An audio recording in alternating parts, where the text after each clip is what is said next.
Let's talk about contracts for a second. First of all, do you try to take publishing from your artists? Do you help them with that, or? I have, but I don't do it in a way that I think is unfair. It just depends. In my years in the business, I think the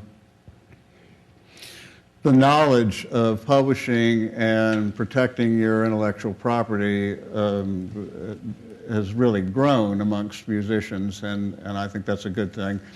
Early on, we probably did more publishing than we do now, but I do have a publishing company and do know the mechanics of dealing with it, and people that I feel need help with it, I'm happy to offer our services.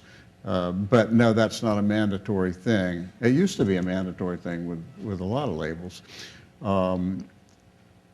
If the band or the act has the ability to handle their own publishing, they should do that. It's a little more complicated now than it used to be. I mean, with all the royalties that come through the download business, there's a lot more to deal with, a lot more than just mechanical royalties or just BMI or ASCAP royalties.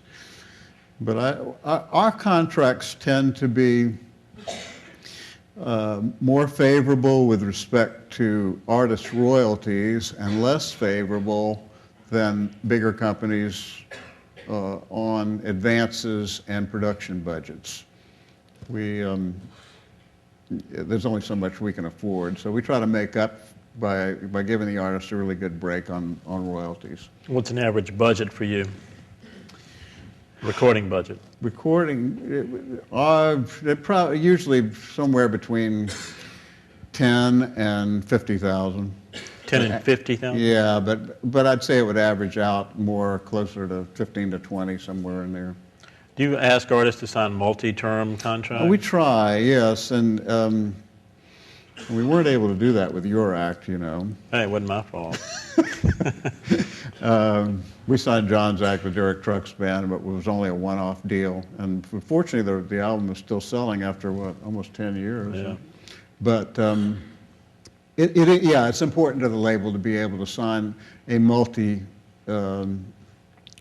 deal, only because you put a lot of time and effort into establishing an act, especially at our level, you know, where we're dealing with emerging acts. And you want to be able to have something to show for it.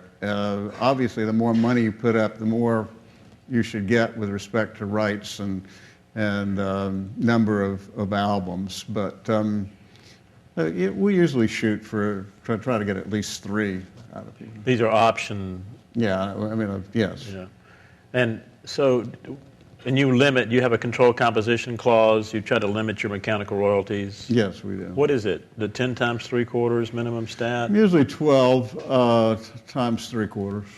Well, that's a little bit more generous than most of the companies, huh? A little more, yeah. But the mechanical royalty rates have gone up so much, they go up every year, that this is one of those things, you know, you have to do to try to stay out of the game. What percentage of your records recoup, or maybe to put another way, what percentage make money, are profitable? Most of them do. Not a lot, because we're not shooting for the moon.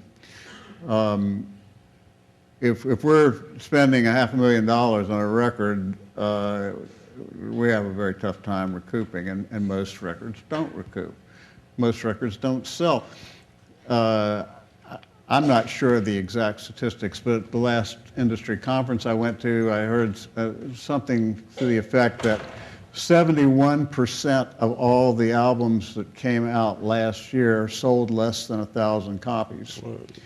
And you're talking about, what, 50,000 releases.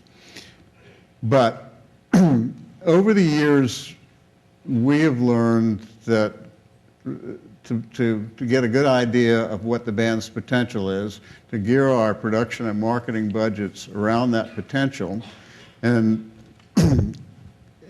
pretty much we will come out. I'm not sure of the exact percentage, but I would say in the 70% range of ours probably make money.